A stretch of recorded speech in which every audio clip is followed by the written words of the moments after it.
ஸ்ரீசக்கர வரதாச்சாரியம் சுத்தசத்வ குருத்தமம் ஸ்ரீநிதிம் ராகவம் வந்தே he அபார கருணாகரம். கவசம் connect நேயர்களுக்கு நமஸ்காரம். பெரியாழ்வார் திருமொழி 5ஆம் பத்து முதல் திருமொழியின் 2வது பாசுரத்தை அனுபவிக்க நாம் மானசீகமாக திருவரங்கத்தை அடைந்து விட்டோம்.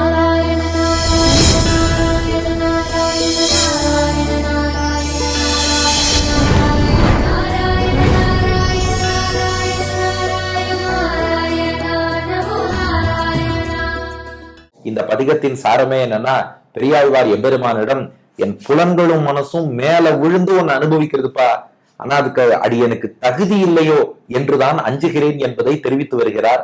முதல் பாட்டுல வாக்கு தூய்மை இல்ல, ஆனா நாக்கு ஒன்னதான் துதி பண்றது, அதனால காக்கை வாயிலே கட்டுரை கொள்வது போல் ஏத்துக்கோன்னார்.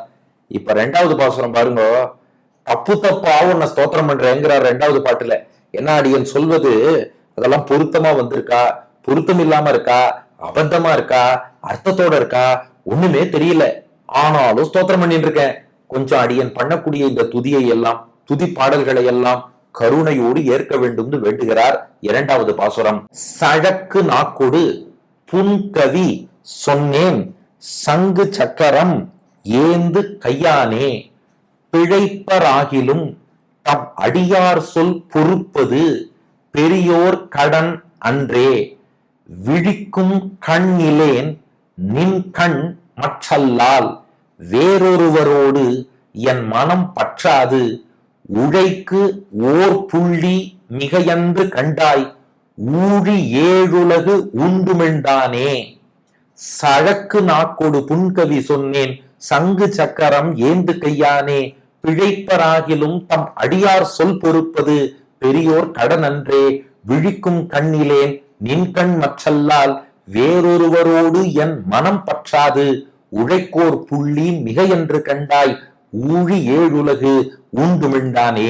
இப்ப பெரியாழ்வார் பெருமாள்கிட்ட சொல்றாரு, என் நாக்கு இருக்கே சழக்கு நாக்கு. ஆமா, நம்ம உடனே திருக்குடந்தை மோகன் சுவாமி தான் ஞாபகம் வருவார். சழக்கு அப்படின்னா என்ன அர்த்தம்னா பொல்லாதன்னு அர்த்தம். பெரியாழ்வார் எத்தனை தமிழ் வார்த்தைகள் புதுசு புதுசா நமக்கு சொல்லி கொடுத்திருக்காருன்னு முந்தா நாள் கூட அந்த திருக்குடந்தை மோகன் சுவாமியோட பேசிட்டு இருந்தேன். அப்பயே சொன்னார், ஒவ்வொரு நாளும் கேட்கிறேன் எத்தனை வார்த்தைகள் பெரியாழ்வார் பயன்படுத்தி இருக்கார், இது போல வேற எந்த ஆழ்வாரும் பாடவில்லையேன்னு மீண்டும் ரசித்து ஒரு முறை சொன்னார். அதையும் உங்கள்கிட்ட பதிவு பண்ணிடுறேன். சழக்குன்னா பொல்லாதன்னு அர்த்தம். சழக்கு நாக்கோடு, இந்த பொல்லாத நாக்கு. ஏன்னா நாக்கு தான் ரொம்ப ரொம்ப பொல்லாததான். உலகத்திலேயே பயங்கரமான ஆயுதம் எதுன்னா நிலை கெட்டு போன நயவஞ்சகரின் நாக்கு தான் அதுங்கிறா. கத்தி, கோடாலி, நெருப்பு எல்லாத்த விட கொடுமையான ஆயுதம் இந்த நாக்கு இருக்கு. அவ்வளவு பொல்லாது. இன்னைக்கு ஒரு மாதிரி பேசும், நாளைக்கு வேற மாதிரி பேசும். ஒருத்தனை இன்னைக்கு பாராட்டும், நாளைக்கு அவனையே திட்டும். நேரம் ஒண்ணு பேசும், அந்தண்ட போனா ஒண்ணு பேசும். நாக்கு போல பொல்லாதது ஒண்ணு இல்ல. சழக்கு நாக்கோடு, இந்த பொல்லாத நாக்கை வச்சுட்டு புன்கவி, புண்ணுன்னா அற்பமானன்னு அர்த்தம், ரொம்ப தாழ்ந்த மட்டமானன்னு அர்த்தம். கவினா கவிதைன்னு அர்த்தம். புன்கவி பாருங்க, பெரியாழ்வாருடைய எளிமையை அவர் ரொம்ப வசந்தவர், ஆனா பணிவோடு சொல்லுகிறார். புன்கவி சொன்னேன், அடியன் பாடின கவிதைகள்லாம் இருக்கே அது அத்தனையும் அற்பமான கவிதைகள். நாக்கோ வம்பு பேசுற நாக்கு, பொல்லாத நாக்கு. அது உன்னை குறித்து பாடிய கவிதைகளோ அற்பமான கவிதைகள். நீ எப்பேற்பட்டவன், சங்கு சக்கரம் ஏந்து கையானே. நீ எவ்வளவு பெரியவன்கிறது சங்கு சக்கரத்தை பார்த்தாலே தெரியுறதே. இங்க பெரியவாச்சான் பிள்ளையோட அழகான வியாக்கியானம். அடியன் எவ்வளவு தாழ்ந்ததுங்கிறது என் நாக்கு பேச்ச பார்த்தா தெரியும். நீ எவ்வளவு உயர்ந்தவன்னு தெரிஞ்சுக்கணும்னா சங்கு, பாஞ்சஜன்ய சங்கு, சுதர்சன சக்கரம், சங்கு சக்கரம் ஏந்து தாங்கி பிடிக்கக்கூடிய கையானே. 2 கையில சங்கு சக்கரத்தை பிடிக்கிற தோரணைய பார்த்தாலே நீ ரொம்ப பெரியவன்னு தெரியுது. என் பேச்செல்லாம் பார்த்தா அடியன் ரொம்ப தாழ்ந்தவன்னு தெரியுது. ஏணி வச்சாலும் எட்டாது, ஆனா சழக்கு நாக்கோடு புன்கவி சொன்னேன் சங்கு சக்கரம் ஏந்து கையானே. ஆனா ஒண்ணுப்பா, அடியனை நீதான் பொறுத்தருள வேண்டும், மன்னித்தருள வேண்டும். ஏன்னா ரொம்ப பெரியவனாக இருந்தாலும், அடியன் ரொம்ப தாழ்ந்தவனா இருந்தாலும் நமக்குள்ள உறவு இருக்கு இல்லையா? அடியன் உன்னுடைய அடியவன், உன்னுடைய தொண்டன் அப்படிங்கிற உறவு இருக்கு இல்லையா? அதுக்காக நம்ம அடியவன் தானே, ஏதோ தெரியாம தப்பு பண்ணிட்டான், பொறுக்கணும், அது உன் கடமை. அதான் பாட்டின் 2வது அடி. பிழைப்பராகிலும் தம் அடியார் சொல் பொறுப்பது பெரியோர் கடன் அன்றே. பிழைப்பர்னா பொழைச்சு வந்துட்டார், தப்பிச்சுட்டாருன்னு அர்த்தம் இல்ல, பிழை செய்வார்னு அர்த்தம். பிழைப்பர் ஆகிலும்னா பிழையே செய்தாலும், தெரிஞ்சோ தெரியாமலோ தப்பே பண்ணாலும் பிழையே செய்தாலும் தம் அடியார் தங்களுடைய அடியவர். இப்போ நம்ம கிட்ட வேலை பார்க்கிற ஒருத்தர் அல்லது நம்முடைய குடும்ப உறுப்பினர் நம்முடைய நண்பர் ஒரு தப்பு பண்ணார்னா, ஏய் என்னமா தப்பு பண்ண, கிட்டக்கையே வராதுன்னு சொல்லி என்ன அப்படியே தள்ளியா வச்சிடறோம். அந்த நேரத்துல கோவப்பட்டாலும் சரி என்ன பண்றது, நமக்கு வேண்டியவனா போயிட்டு நம்ம கிட்ட பணியாற்றுகிறாய், எனக்கு நண்பனாக இருக்கிறாய், சரி சரி விடுடா இனிமே பாத்துக்கலாம் சொல்லிட்டு போறோம் இல்லையா. அதுதான் பெரியோர்களுடைய செயல்பாடு. ஒருத்தன் தப்பு பண்ணிட்டாங்கிறதுக்காக பெரியோர்கள் எடுத்தெறிஞ்சு பேச மாட்டா, தூக்கி வெளியில போட மாட்டா. மன்னிப்பதுதான் பெரியோர்களின் குணம். பிழைப்பராகிலும் தப்பே செய்தாலும் பிழையே செய்தாலும் தம் அடியார் தங்களுடைய அடியவர்களின் சொல் பொறுப்பது. சொல்லுனா இங்க தவறாக பேசிய சொல், பொறுப்பதுன்னா அதை பொறுத்து கொள்வதுன்னு அர்த்தம். நாங்க தப்பா பேசினதையும் பொறுத்து கொள்வது பெரியோர் கடன் அன்றே. பெரியோர்களுக்கு கடமைன்னார். வார்த்தை பாருங்க, தலைவனுக்கு கடமைன்னு சொல்லல. ஏன்னா எல்லா தலைவனும் பெரிய மனுஷனா நடந்துப்பான்னு எதிர்பார்க்க முடியாது. சில பேர் அது எப்படி என்ன எழுத்து பேசின கோவெளியிலன்னு சொல்றவாளும் உண்டு.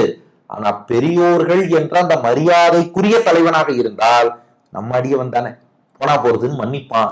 கடன்னா கடமைன்னு அர்த்தம். பிழைப்பர் ஆகிலும், இது பாருங்க இதுல வார்த்தைகள்லாம் நம்ம கேள்விப்பட்ட வார்த்தை போல இருக்கும், ஆனா அர்த்தம் வேற. பிழைப்பர்னா தப்பு செஞ்சான்னு அர்த்தம், பொறுப்பதுன்னா பொறுத்து கொண்டு மன்னிப்பதுன்னு அர்த்தம், கடன்னா கடமைன்னு அர்த்தம். இந்த மூணுக்கும் நாம வேற அர்த்தம் இப்ப சொல்லுவோம். பிழைப்பர்னா தப்பிச்சு போயிட்டாம்போம், பொறுப்பதுன்னா என்ன சொல்லுவோம், பொறுப்பு அப்படின்னா ரெஸ்பான்சிபிலிட்டின்றுவோம், கடன்னு சொன்னா லோன்னு சொல்லுவோம். இங்க அந்த அர்த்தம் கிடையாது. பிழைப்பராகிலும் தப்பே செஞ்சாலும் தம் அடியார் சொல் பொறுப்பது, அடியவன் சொன்னதை பொறுத்து கொள்வது பெரியோர் கடன் அன்றே. பெரியோர்களுடைய கடமை. நீயோ ரொம்ப பெரியவாதான் சங்கு சக்கரம் எல்லாம் ஏந்திட்டு இருக்கேன்னு சொல்லிட்டே நோல்லியோ, அதனால கொஞ்சம் அடியனை நீ ரட்சிக்க வேண்டும் என்று பிரார்த்தித்தார் பெரியாழ்வார். பெருமாள் கேட்டாராம், அது என்ன நான் தான் காப்பாத்தணுமா, வேற யாராவது காப்பாத்தட்டுமேன்னார். பெரியாழ்வார் சொன்னார், பாரு உன்னை தவிர வேற யாராலும் காப்பாற்ற முடியாது. இது சாஸ்திரங்கள் சொல்றது ஒரு புறம் இருக்கட்டும், ஒருவேளை உன்னை தவிர காப்பாத்துறவான் யாராவது இருந்தாலும், இந்த ஹைப்போதெட்டிக்கல்னு சொல்லுவோமே, ஒரு பேச்சுக்கு வச்சுப்போம், உன்னை தவிர காப்பாத்துறவான் இருந்தாலும் அடியனுக்கு வேற யாரையும் தெரியாதுப்பா, உன்னுடைய அந்த 2 கண்களால ஒரு அருட்பார்வை கட்டாட்சம், அதை நீ எப்ப செலுத்துவேன்னு பார்த்துன்னு தான் காத்துட்டு இருக்கேன். பாட்டின் 3வது அடி பாருங்க, விழிக்கும் கண் இலேன் நின் கண் மற்றல்லால். பெரியவாச்சான் பிள்ளையோட அழகான வியாக்கியானம். விழிக்கும்னா என்னை நோக்கி பார்க்கும், நோக்கும் கண், பார்க்கக்கூடிய கட்டாட்சம் பண்ணக்கூடிய கண் என்பது இல்லேன் எனக்கு வேற இல்ல. எதை தவிர, நின் கண் உன்னுடைய கண்கள் இருக்கு பாரு, மற்றல்லால், மற்றல்லால்னா அதை தவிரன்னு அர்த்தம். இப்படி வச்சுக்கோங்க, நின் கண் மற்றல்லால், உன்னுடைய கண்ணை விட்டா விழிக்கும் கண் இல்லேன், என்னை நோக்கி விழிப்பதற்கு எனக்கு வேறு கண்டு கிடையாது என்பது பெரியவாச்சான் பிள்ளை காட்டிய ரொம்ப நுட்பமான அர்த்தம். அதனால பொதுவா நாம இந்த பாட்டை சேவிக்கும் போது என்ன தோணும், என் கண்ணு உங்ககிட்டயே வந்துட்டு இருக்கு, உன்னையே பார்த்துட்டு இருக்கு. அது இங்க அர்த்தம் இல்லையா. பெரியவாச்சான் பிள்ளை காட்டுறார், விழிக்கும் கண் இல்லைன்னா என்னை நோக்கி விழிக்கக்கூடிய பார்வை, என்னை ஏறெடுத்து பார்க்கிறவான் கூட யாரும் கிடையாது. நின் கண் மற்றல்லால், உன் கண்ணு மட்டும் என் மேல படலைன்னா, உன்னுடைய அருட்பார்வை படலைன்னா யாரும் என்ன அப்படி எல்லாம் பார்க்க மாட்டாப்பா. அதே சமயம் என் மனசும் இன்னொருத்தட்ட போகாது. ஒருவேளை இன்னொருத்தர் வந்து வாப்பா உன்னை காப்பாத்துறேன்னு கூப்பிட்டாலும் வேறொருவரோடு என் மனம் பற்றாது. பற்றுதல்னா இந்த இடத்துல பொருந்துதல்னு அர்த்தம். வேறொருவரோடு சம்மந்தம் இல்லாத ஒருத்தர் வரார், நான் காப்பாத்துறேன் கட்டாட்சம் பண்றேங்கிறார், சொன்னாலும் என் மனம், எனக்குன்னு ஒரு மனசு இருக்கும் இல்லையோ, பற்றாது, அவா கிட்ட பொருந்தாது. அதனால பெருமாளே உனக்கும் என்னை விட்டா வழி இல்லைன்னு நீ ஏத்துட்டுதான் ஆகணும். ஏன்னா உன்னுடைய பல தொண்டர்கள்ல அடியனும் ஒத்த, என்ன நீ விலக்கி வைக்கிறேன்னு சொல்ல முடியாது. அடியனுக்கும் உன்னை விட்டா வேற வழி இல்லை. அதனால கொஞ்சம் தப்பு தப்பா தான் ஸ்தோத்திரம் பண்ணுவேன், இந்த நாக்கால உன்னை துதி செய்யறேன்னு தான் சொல்லுவேன், நீயும் பொறுத்துன்னு தான் ஆகணும்னு. இதுதான் பாட்டின் முதல் 3 அடிகளின் சாரம். என்னன்னா, இதுவோ சழக்கு நாக்கு, நான் பாடுவதோ புன்கவி, நீயோ சங்கு சக்கரம் வச்சுட்டு இருக்க. அடியவன் தப்பு பண்ணா பெரியோர்கள் பொறுத்து தான் ஆகணும். நான் இன்னொரு இடம் போகலான்னு பார்த்தா என்ன கட்டாட்சிக்க ஆள் இல்லை. ஒருவேளை ஆள் வந்தாலும் என் மனசும் அங்க போக மாட்டேங்கிறது. அதனால உனக்கு நான் தான், எனக்கு நீ தான், நமக்குள்ளதான் சரி வரும். என்ன பண்றது, தப்பு தப்பா ஸ்தோத்திரம் பண்றேன்னு யோசிக்கிறியா, இதையும் சேர்த்து வச்சுக்கோயேன். ஒரு பழமொழி சொல்றார், மறுபடியும் நம்ம திருக்குணந்தை மோகன் சுவாமியை நினைச்சுக்கோங்க. ஒரு பழமொழி கொடுக்கிறார், உழைக்கோர் புள்ளி மிக என்று கண்டாய். உழைக்கோர் புள்ளி மிக என்று கண்டாய்னா அர்த்தம் மட்டும் சொல்லிடுறேன். உழைனா மான், புள்ளி மான்னு அர்த்தம். உழைக்கு ஓர் புள்ளி மிக என்று, ஏற்கனவே ஒரு புள்ளிமான் இருக்கான், அதுக்கு உடம்பு முழுக்க புள்ளி புள்ளி புள்ளி புள்ளியாதான் இருக்கான். கூடவே இன்னொரு புள்ளி வந்தா அந்த மானோட அழகு என்ன கெட்டு போயிட போறதா, இல்ல இதனால கூட போறதா குறைய போறதா? 100 புள்ளி உள்ள ஒரு மானுக்கு 101வது புள்ளி வந்ததுனால அழகு கூடவும் போவதில்லை, குறையவும் போவதில்லை. அப்படியே தானே இருக்கும். ஒத்துக்கிறீங்களா? 100 புள்ளியோட ஒரு புள்ளி சேருவதால் அது ஸ்டாட்டிஸ்டிக்கல் ஜீரோன்னு சொல்லிடுவா. அது போல ஆயிரக்கணக்கான குற்றங்களை பெருமாள் பொறுத்துக்கிறாராம். இந்த கவிதையை தான் பொறுத்துக்கணும்னு இல்ல, மான் உடம்புல புள்ளி மாறி நாம எக்கச்சக்கமா தப்பு பண்ணிருக்கோம், இத்தனையும் பெருமாள் பொறுத்துக்கிறார். தவறை பொறுத்தல்ங்கிற கோடிக்கணக்கான புள்ளிகள் பெருமாள் திருமேனியில இருக்கான். பெருமாள் ஒரு மான் மாதிரி ஒவ்வொரு புள்ளி ஒவ்வொரு பாப்பத்தையும் பொறுத்துட்டாருன்னா ஒரு புள்ளின்னு வச்சுக்கோங்க. புள்ளி புள்ளி அவ்வளவு பாப்பத்தை பொறுத்துன்னு இருக்கார். இத்தனை பாப்பத்தை பொறுத்துன்றவனுக்கு இன்னொரு பாப்பத்தையும் நான் கவிதை பாடுவேன், அதை நீ கேட்டுதான் ஆகணும், இந்த ஒரு பாப்பத்தையும் சேர்த்து பொறுத்துண்டா எந்த வகையிலும் எந்த தோஷமும் வராது. எத்தனையோ புள்ளி இருக்கிறமானுக்கு ஒரு புள்ளியை மிகை அதிகம்னு யாராவது சொல்லுவாளா? இப்ப பாட்டு பாருங்க. உழைக்கு புள்ளிமானுக்கு புதிதாக ஒரு புள்ளியை சேர்த்தால் மிகை என்று கண்டாய். அது ஒண்ணும் மிகை இல்ல, அதிகம் இல்ல, ஏற்கனவே 100ஓட 101. எத்தனையோ பிழைகளை பொறுத்த நீ, பல பல ஜென்மங்களா அடியனே பண்ண பாப்பங்களை எல்லாம் பொறுத்த நீ, இப்போ உன்னை துதி பண்றேன், தப்பு தப்பா பாட்டு பாடுறேன், சேர்த்து பொறுத்துக்கோ, இதனால உனக்கு எந்த பாதகமும் இல்ல. ஊழி ஏழுலகு உண்டுமிழ்ந்தானே. நீ எல்லாருடைய பிழைகளையும் பொறுப்பாய்ங்கிறதுக்கு ஒரு உதாரணம் சொல்றேன்னு பெரியாய்வார். என்ன தெரியுமா? ஊழினா பிரளய காலம். பிரளய காலம் வந்தப்போ 7 உலகு, மொத்த 7 உலகங்கள், அதில் உள்ள உயிர்கள் அத்தனை பேரையும் உண்டு விழுங்கி வயிற்றுக்குள் வைத்துக் கொண்டாய். படைப்பு காலம் வரும்போது உமிழ்ந்தானே, அதை வாய் வழியாக வெளியிட்டாய். இப்ப இதை எதுக்கு சொல்றார்? ஊழி பிரளய காலத்தில் 7 உலகு அத்தனை உலகங்களையும் உயிர்களையும் உண்டு உண்டு விழுங்கி வயிற்றுக்குள் வைத்துக் கொண்டு உமிழ்ந்தானே, படைப்பு காலத்தில் வெளியிட்டவனே. வேற ஒண்ணும் இல்லையா? பிரளய ஜலத்துல ஜீவாத்மாக்கள் யாரும் மூழ்கிடக்கூடாதுன்னு அத்தனை பேரையும் தானே வயத்துக்குள்ள வச்சு காப்பாத்தின. அப்ப இவன் தப்பு பண்ணவன், இவன் தப்பு பண்ணாதவன், இவன் குற்றம் உள்ளவன், இவன் குற்றம் இல்ல, ஏதா பாத்தியா? அத்தனை பேரையும் காப்பாற்றணும் தானே விழுங்கினாய்.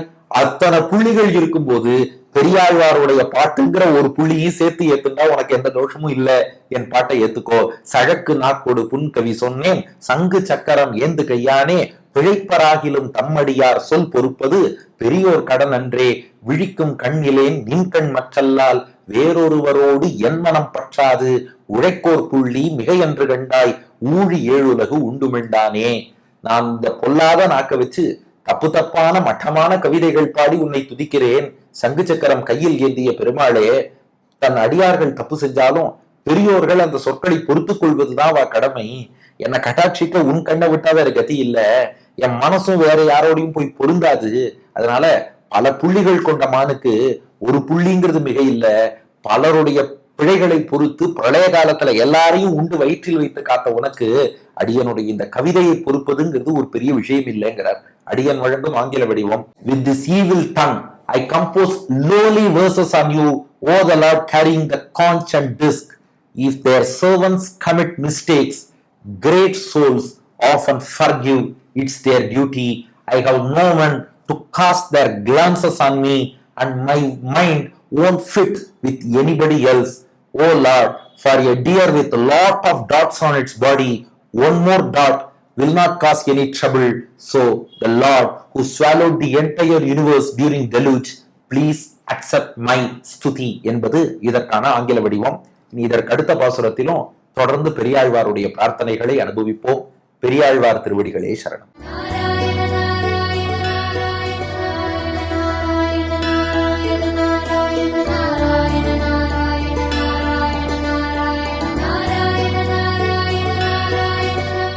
சழக்கு நாக்கொடு புன்கவி சொன்னே, சங்கு சக்கரம் ஏந்தும் கையானே, பிழைப்பராகிலும்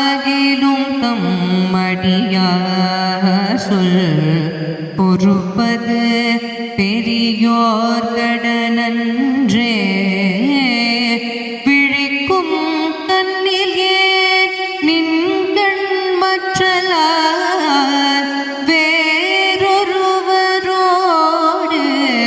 என் மனம் பற்றாது, உழைக்குவோர் புள்ளி மிக என்று கண்டாய், மூழிகேழுலகுண்டு